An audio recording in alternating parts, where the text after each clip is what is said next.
नमस्कार. आज आपण ऐकणार आहोत माझी स्वलिखित कथा घालमेल तिची त्याची. जन्मभूमी आणि कर्मभूमी एकच असण्याचं भाग्य फार थोड्या जणांना लाभतं. बाकी सगळे शिक्षणासाठी पोटाच्या पाठी जन्मभूमीपासून दूर जातात. काही वर्षांनी त्या कर्मभूमीचाही लळा लागतो. संधिकाली जन्मभूमीकडे परतावं म्हटलं तरी कर्मभूमीतून पावलं सुटत नाहीत. आमची ही अशीच एक कथा. नोकरीसाठी जन्मभूमीपासून लांब शहरात घर घेतलं. एक मुलगी आम्हाला, जाई तिचं नाव. अलीकडेच 2 वर्षांपूर्वी लग्न झालं तिचं. शिक्षिका आहे ती. जावई बापू विनयही स्वभावाने नावाप्रमाणेच विनयशील आहे. लहानगी जाई भिंतीवर रेघोट्या ओढायचे. आई बाबा, आजी आजोबा, मामा मामी, काका काकू, आत्या, शाळेतल्या बाई किती जण रेखाटायची ती भिंतीवर. प्रत्येक चित्राची तिने स्वतः रचलेली गोष्ट असायची. इवले इवले हात नाचवत बोलक्या डोळ्यांनी ती मला कसल्या भन्नाट गोष्टी सांगायची. अगदी चांदूमामाची आंघोळही असायची तिच्या गोष्टीत. जाईच्या गोष्टीतला सूर्य पहाटे दूध पोळी खाऊन जायचा. हळूहळू जाई मोठी झाली. विविध कथाकथन स्पर्धा, वक्तृत्व स्पर्धा शाळा कॉलेजात गाजवल्या तिने. विनयची आणि तिची ओळख या तिच्या ॲक्टिव्हिटीजमधूनच झाली. एकदा वादविवाद स्पर्धेत जाई व विनयची चांगलीच लढत रंगली होती. या लढतीतूनच हळूहळू मैत्री आणि मग मैत्रीतून प्रेमात पडली दोघं. गधडी एरवी सगळं करताना बाबाच्या बाजूने, पण बाबाला विनयबद्दल सांगायला धजावेना. माझ्या मागे लागले. मग मीच सांगितलं ह्यांना. पहिलं विश्वासच बसेना यांचा.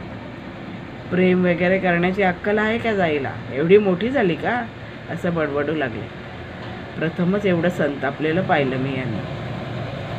जाईचं अगदी भिजलं कोकरू झालं होतं.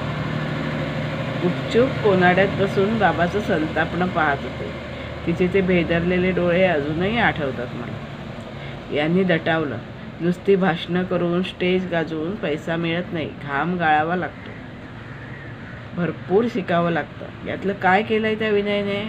BA पास आणि जर्नलिझमचा डिप्लोमा बास. यावर पोषणार तो आपलं कुटुंब? काहीतरी करून दाखव म्हणावं. ती रात्र आम्ही तिघांनी कशी काढली ती आम्ही आणि आमचं हे घरच जाणे.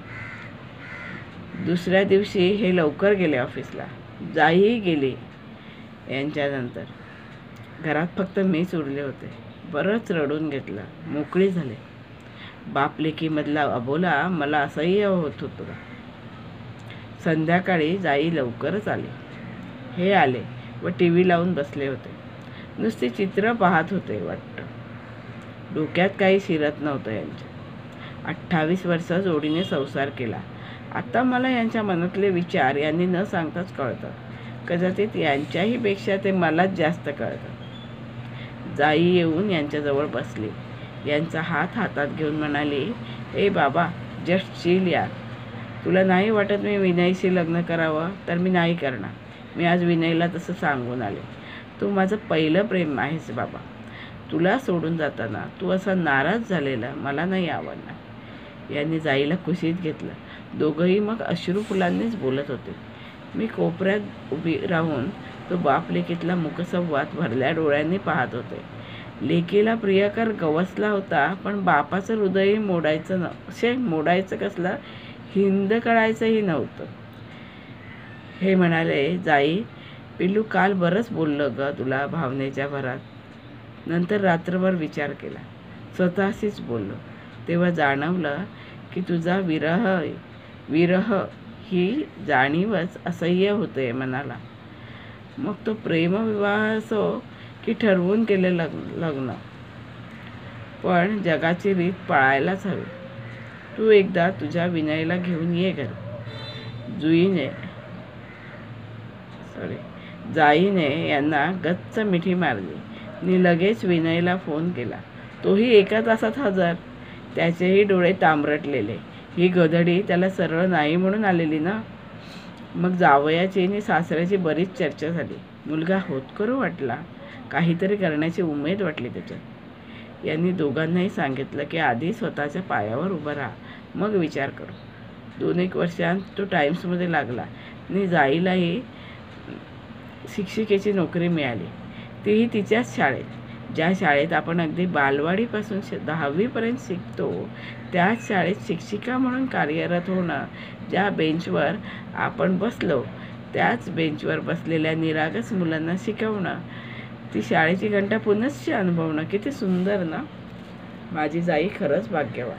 सासू सासरे अगदी हसतमुख आहेत. आम्ही अगदी थाटामाटात लग्न लावून देणार होतो, पण त्यांनीच मोजक्या मित्रपरिवारात लग्न सोहळा करायचं ठरवलं व त्यातून वाचलेले पैसे एका मानव सेवा केंद्राला देणगी म्हणून दिले. आजकालच्या मुलांना काही कळत वळत नाही म्हणतात, पण ते तितकंसं खरं नाही हो. प्रगल्भ आहे हल्लीची पिढी आमच्या पिढीपेक्षा. लेक दिवसातून 2दा तरी फोन करायचे. अधनंमधनं येऊन आमची चौकशी करायची. यावर्षी हे निवृत्त झाले आणि मग यांना जन्मभूमीचे वेध लागले. इथे बसून तरी काय करणार. तिथे वाडवडिलांनी बांधलेलं घर आहे. यांची काकी राहते तिथे सध्या. ते घर साकारायचं, फुलबाग फळबाग लावायची, असे बरेच मनसुबे हे मनात रचत होते. मला खरं तर हे घर सोडवत नव्हतं. कितीही झालं तरी इथल्या भिंतींशी, इथल्या प्रत्येक कोपऱ्याशी नातं आहे हो माझं. जाणार हे निश्चित झालं. हे घर विकणार असं ठरवलं. माझी दोलायमान अवस्था झाली होती. सामान आवरायला घेतलं. पहिलं सगळं प्लॅस्टिक भंगारवाल्याला देऊन टाकलं. मग जुने कपडे काढले. जाईची चनिया चोळी, तिचा अंब्रेला फ्रॉक, यांचा जुना मनीला शर्ट, मी दिलेला गिफ्ट वाढदिवसाला, माझे जुने ब्लाऊज, ते अस्तरवाले आता कोपऱ्याच्या वर न घुसणारे, किती म्हणून आठवणी. जाईची टाय, तिची शाळेची डायरी, तिचा बेल्ट. खरं तर हे केव्हाच टाकून द्यायला हवं होतं, पण नाही हो जीव होत टाकायला. तरी बरेच फ्रॉक मी कामवालीच्या मुलीला दिले, पण काही अगदी अगदी जवळचे असतात, ज्यांवरची मालकी सुटत नाही. मायेचे पाश अधिकाधिक घट्ट होत जातात. माझ्या डोळ्यातून अश्रुधारा वाहू लागल्या. तितक्यात बेल वाजली. दारात जाई न विनय. मी पदराने डोळे टिपले. जाई आत येत म्हणाली, बघ विनय, मी म्हटलं नव्हतं तुला आमच्या घरी नळ आलेत, नाही आई अशाच बादल्या भरत बसणार. मी जाईला एक चापटी मारली व नजरेनेच तटावले. जाईने मला आराम खुर्चीत बसवलं व विनयच्या मदतीने तिने 4-1 तासात सारी आवरावर केली. सगळं सामान मोठे खोके आणून त्यात पॅक केलं. मग मी तिघांसाठी कॉफी बनवली. ती दोघं मस्त न्हावून ओलित्या केसाने माझ्यापाशी येऊन बसली. कधी कधी ही दोघं मला भावंडच वाटतात न. माझ्या विचाराचं मलाच हसू येतं. मला असं असताना पाहून जाईने विचारलंच, का ग आई असतेस? मी मान हलवून काही नाही सहजच म्हणाले. मला विळखा घालत जाई म्हणाली, तू ना अशीच सेंटी आहेस बघ. लव यू मम्मा. त्या रात्री जाई व विनय आमच्याकडेच झोपले. सकाळी उठून मी झाडांना पाणी घातलं आणि झाडांना म्हटलं, आता मनाची तयारी करा. तुम्ही 9 वाजता गाडी येईल, निघायचं आहे आपल्याला. तेवढ्यात नेहमी बाल्कनीत येणाऱ्या चिमण्या साळुंक्या आल्या. मी एका कोपऱ्यात त्यांच्यासाठी धान्याची पिशवी ठेवली आहे. त्यातलं धान्य घातलं त्यांना. अजिबात घाबरत नाहीत मला. हक्काने दाणे मागून खातात. त्यांना म्हटलं, उद्यापासून नसणार मी इथे. पिशवी उघडी ठेवते, मातीच्या पात्रात पाणी ठेवते, तुमचं तुम्ही घ्या. पायरव ठेवा तुमचा इथे, नंतर कोणतरी येईलच इथे तुम्हाला दाणे घालणारे. तुमच्याशी हितगुज करणारी, माझ्यासारखी एखादी सखी. सामान उचलणारे आले. एक बांधलेले बॉक्स गाद्या नेऊ लागले. कपाट आडवं उभं तिरकं करत एकदाचं बाहेर नेलं. तसंच शीत कपाट, वॉशिंग मशीन, TV, गॅस, शेगडी, सिलेंडर, एक करून सगळ्या वस्तू, अगदी कुंड्याही ट्रकमध्ये जाऊन बसल्या. आणि मोकळ्या घरात मी एकदा झाडू फिरवला. देवाऱ्यातले देव गाठोड्यात बांधून माझ्या हातपिशवीमध्ये घेतले. रिकाम्या देवाऱ्याला नमस्कार केला. सगळ्या भिंतींवरून भरल्या डोळ्यांनी हात फिरवला.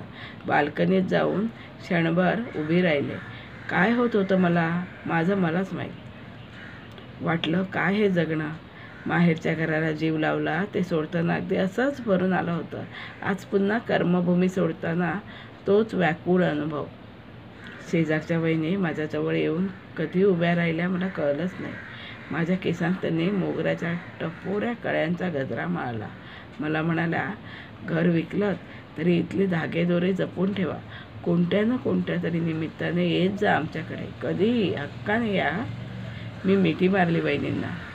जोराचा हुंदका आला.